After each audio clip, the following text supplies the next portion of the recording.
through what seemed like a routine full physical. Madison unknowingly dragged Bill down from the throne he had always believed was uncheckable, not with a direct blow, but with a conclusion as cold and precise as a thin blade slicing skin and letting the wound bleed slowly. The test results didn't hit Bill with an explosive shock. They landed like a silent curse. Traces of a toxic substance had been accumulating inside his body over time, enough to weaken his cardiovascular system, disrupt his nerves, erode his memory, slow his reflexes, and make him wither little by little without anyone noticing.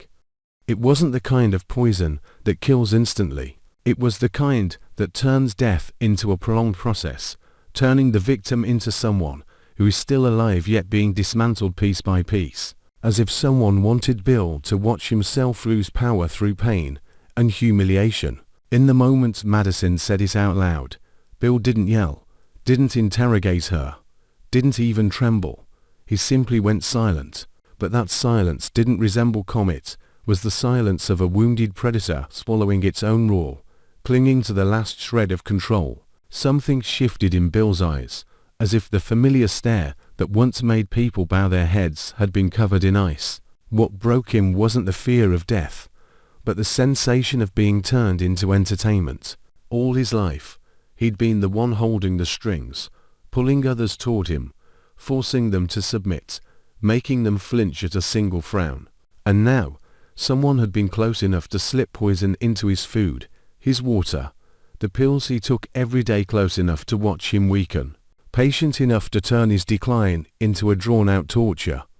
This wasn't just betrayal, it was an insult to a man who once believed he was the law of the game. Bill left the clinic with a grotesque picture assembling itself in his mind from fragments of memories that once seemed harmless, the brief dizzy spells he'd dismissed, the nights of irregular heartbeats he'd blamed on stress, the sleepless stretches he'd convinced himself were simply the price of power. Suddenly, they were all tracks left by a hunter, and the cruelest part was, what that truth proved, someone had studied Bill with disturbing clarity, understood his habits, his schedule, his weaknesses, even his arrogance, well enough to strike without leaving anything obvious for a very long time. Bill didn't need long to enter a new phase of himself, a phase no longer defined by ordinary ambition or power games, but by raw survival instinct. He began to see everything around him as a list of suspects. Friendly looks became masks, polite smiles felt like blades tucked behind backs. Every handshake, every well-wish, every casual check-in from familiar faces reeked of performance. A Bill who had always prided himself on staying one step ahead suddenly realized someone had been ahead of him for a long time. A toxin that accumulates, instead of killing immediately, means the attacker never wanted a quick ending. They wanted Bill weakened, stripped of dominance, reduced to a living corpse inside his own kingdom. This was strategic, not impulsive rage. It was like a silent coup, making the chairman fall ill, making the man at the top spiral into paranoia, letting everyone around him begin to distrust each other, letting power slip from his hands like sand through his fingers. Bill started reviewing every person in his inner circle, but the deeper he looked, the more he sensed one trap layered over another. If the poisoner had been close enough to act, that meant they had access to his private life, close enough to touch what Bill considered untouchable. Prescriptions, routines, the kitchen, staff, food sources. Bill thought of everything: his morning vitamins, the heart support medication he'd started taking after a few bouts of fatigue, the harmless sleeping pills prescribed to stabilize his rest, even the supplements his assistant bought regularly under the assumption they were healthy. If the toxin had been disguised inside legitimate products, then this wasn't merely a murder plot, it was a perfect camouflage, sophisticated enough to turn the victim into someone who self-destructs without the killer ever stepping into the light. And Bill understood something terrifying. To achieve that, the person didn't just want him dead. They wanted him to die inside suspicion, isolation, and the consuming paranoia that everyone was waiting for him to fall so they could take everything. Instead of going public, Bill chose silence, and that silence became the most ruthless choice he could make toward the world around him. A powerful man, once wounded, has two ways to respond: beg for help or strike back. Bill was the second kind. He realized that, if the poisoner believed he was weakening, they would reveal themselves. If Bill made a scene, the attacker would disappear, shift strategies, redirect blame elsewhere. So Bill decided to turn his decline into bait. He pretended exhaustion, pretended lapses in focus, staged mistakes at work, deliberately leaving gaps in his security system. He let familiar faces see him coughing. Let them watch him cut meetings short. Let them witness him forget a crucial detail, like a man genuinely sliding into collapse. But beneath that surface, Bill quietly built a new surveillance network no one knew existed. No one could touch. Cameras were rerouted, schedules rearranged, meals sourced differently. He began memorizing the smallest details: who brought his coffee in the morning, who entered his office when he wasn't there, who had access to his medicine cabinet, who appeared so often in the moments when he let his guard down. Bill's coldness was no longer mere aura, it was bloodlust wrapped in intellect. He accepted danger because he believed he couldn't live as prey, yet the truth he refused to face was right there. By pretending to be weak to lure the killer out, he was also turning himself into a real target. And if his body couldn't endure, this trap would become a death sentence. That choice created a brutal inner conflict. Bill had to stay alive long enough to catch the culprit, but he also had to look as though he was dying to drag them out of the darkness. Each day became a test, and each test was another time Bill placed his life on the scale like a chess piece. Madison, the one who accidentally opened the gates of hell, became part of the game as well. She couldn't speak that conclusion without understanding she was touching something dangerous, where medicine was no longer science, but a weapon. What science convinced her this was poisoning? Toxic markers building up in blood and tissue, microscopic traces in the nervous system that only trained eyes could detect. And if she was certain, did she realize the person behind it would never leave her alone? Madison saw Bill's silence and understood what it meant. Bill would not accept being a victim. He would counterattack, and Bill's counterattacks always left behind blood and ash. Madison began noticing abnormalities too. Medical records could be accessed illegally, test results could be altered, and the hospital system might already have a hidden hand controlling it from within. In a world where Bill's power could once bend untouchable protocols, the power of someone determined to kill Bill could do the same. If the results leaked, who had unlocked the data? A staff member selling secrets, a doctor bought and paid for, or an even larger force playing a game where Bill was only the first piece being sacrificed? If she stayed silent, she became an indirect accomplice. And in this world, every choice had a price. The rumor spread like fire poured onto oil, and Fairmont Crest instantly turned into a pressure cooker. Those who once respected Bill began to whisper. Those who had feared him began laughing under their breath. Those who had been waiting for his downfall started looking at each other with eyes lit by opportunity. In a community where power is currency, Bill's weakening wasn't a health issue, it was the signal of a changing throne. People didn't just ask how long he had left. They asked who would replace him, who would profit, who would clean up the aftermath. And as paranoia spread like a disease, Bill became more isolated. He understood the poisoner didn't even need to strike again. All they had to do was wait for the community to turn Bill into a dead man in everyone's minds. But Bill refused to allow that. The colder he became, the more ruthless he became, the more he resembled someone willing to burn everything down to keep power. The irony was that this very ruthlessness made people fear and suspect him even more. And the vicious cycle fed itself like a monster. And in games like this, the innocents often die faster than the guilty. In the middle of the storm, Dani was dragged back to the place she had once fought to escape. The news that Bill had been poisoned didn't just shock her with its cruelty, it struck a part of her that had never healed. Dani had believed she'd left the shadow of her old marriage behind, cut herself free from the hurricane called Bill. But the memory of him had remained like a sensitive scar. One touch was enough to reopen pain. She didn't want to admit her feelings. didn't want to admit her heart still reacted in the most infuriating way. She forced herself to look indifferent, acted as if this was just news about a man who had once passed through her life. But the panic inside her refused to stay quiet.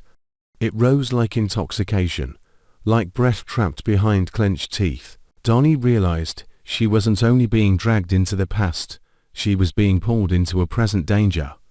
If Bill had been poisoned, the attacker didn't just want Bill gone, they wanted to drag down everyone who had ever been tied to him. Dani had lived in that house. Dani had drunk what Bill drank. Dani had trusted what Bill trusted as harmless.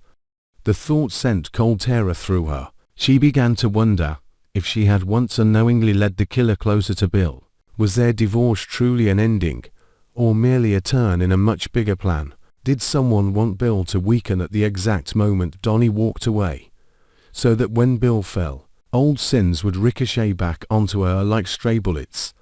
The more Dani thought, the more everything felt like a web, and the most frightening part was that she believed she had seen signs before, but she was too busy leaving, too busy saving herself, to realize Bill had been getting destroyed for a long time.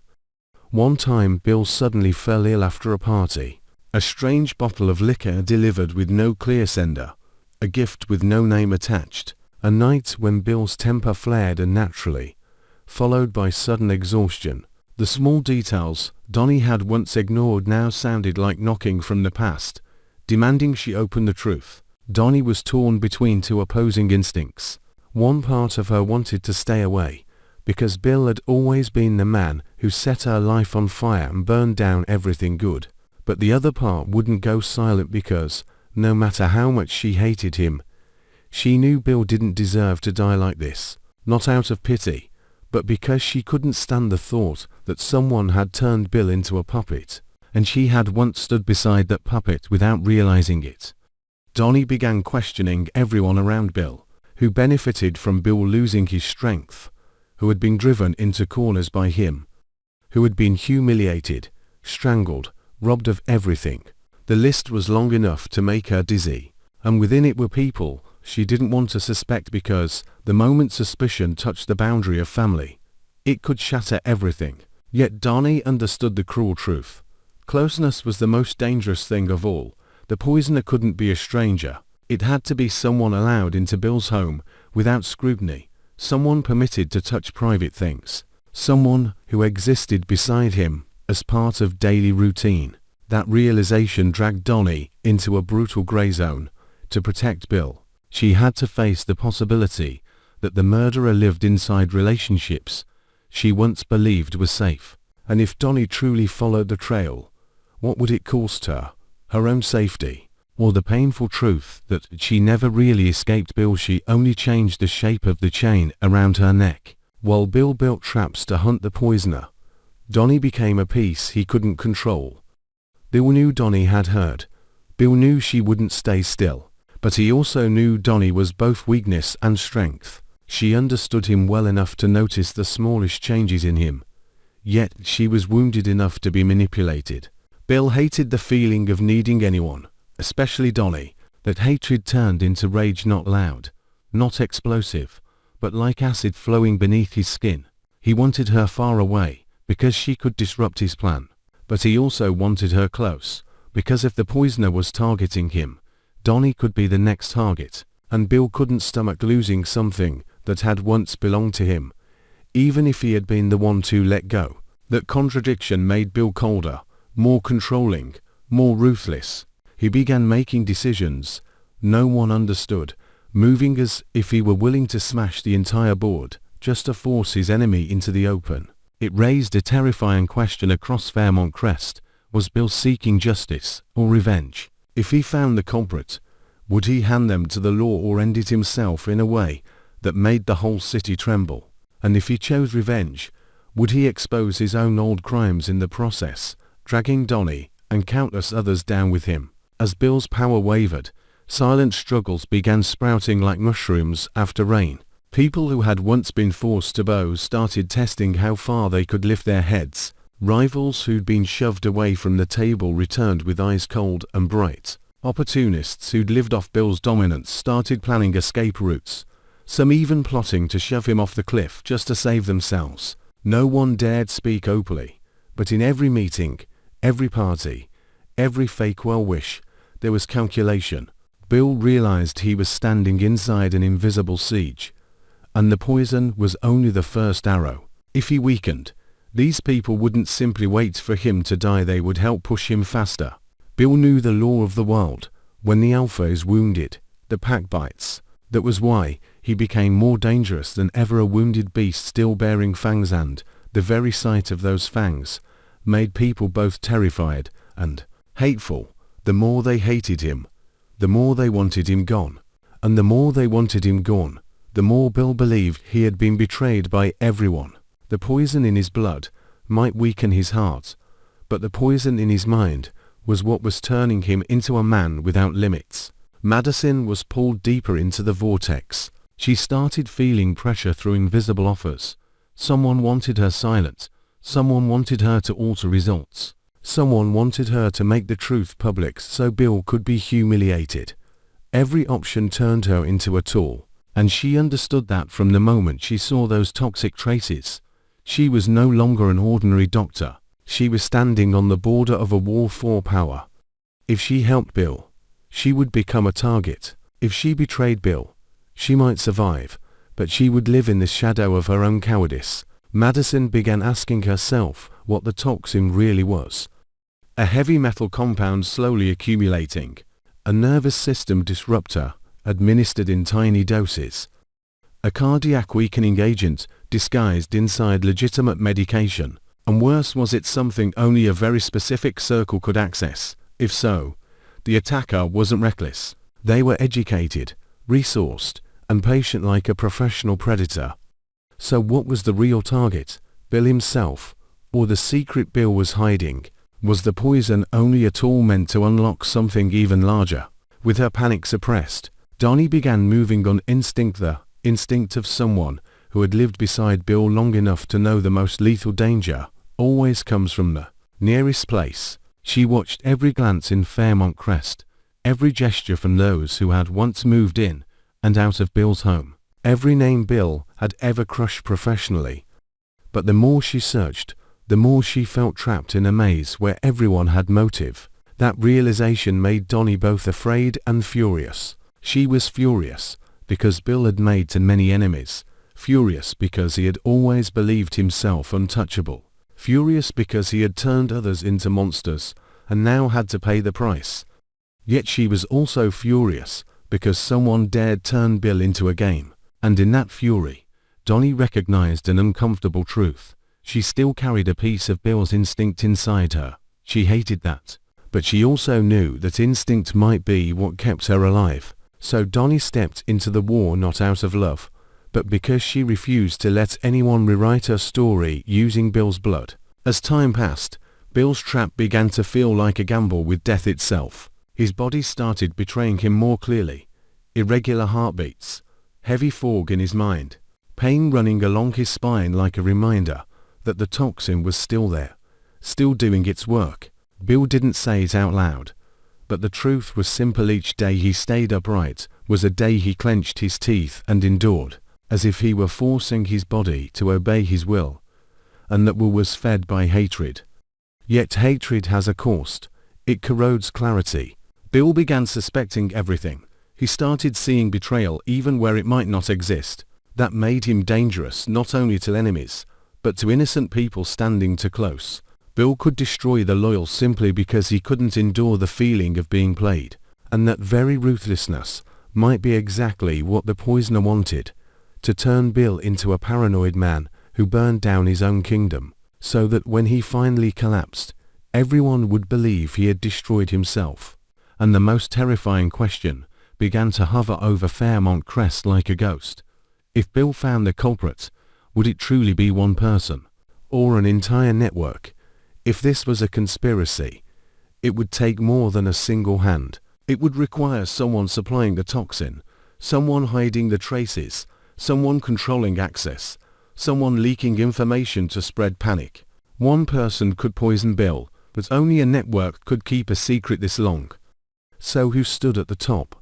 Someone Bill had once ruined, a rival who wanted the throne, or an even greater force determined to take what Bill was hiding. And what exactly was Bill hiding? Was he holding a secret powerful enough to bring Fairmont Crest crashing down? Was the poisoning only the first step to silence him before he could ever speak it? Dani stood in the storm, watching Bill like watching a mountain splitting from the inside. She understood that if Bill fell, everything would change. But she also understood that if Bill rose again, blood would spill. And what chilled her most was the possibility that Bill would choose revenge, not justice. Bill didn't need the law to punish anyone. He had spent his entire life using power to create his own rules. If Bill decided someone was guilty, would they even have the chance to prove innocence? Or would they be crushed simply for standing in the wrong place inside Bill's paranoia? Yet if Dani tried to stop him, she could become the next target not only of the poisoner, but of Bill himself, once he felt obstructed. This war was no longer about who poisoned Bill. It had become about who survives in a world where trust is dead. As night fell over Fairmont Crest, the beautiful walls of the wealthy enclave no longer symbolized safety, but a shell concealing a battlefield.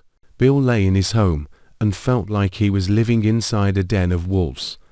Dani walked as if unseen eyes were tracking her. Madison held her files like she was gripping a bomb, and the poisoner, the one who had patiently accumulated toxin inside Bill for so long, still hadn't shown their face, still watched everyone's reactions like a delighted director. So what did the culprit truly want? Bill's death, or the collapse of the entire power structure Bill represented? And if Bill finally uncovered them, would it be an ending, or only the opening act of a far greater purge, where those who believed they were merely spectators would be dragged straight into the center, forced to choose sides, forced to betray or die? And the last question, the most haunting one no one dared to speak. If Bill had been poisoned for so long without realizing it, could someone else in Fairmont Crest also be accumulating something? Another plot, another plan, another curse, with Bill only the first victim placed on the altar?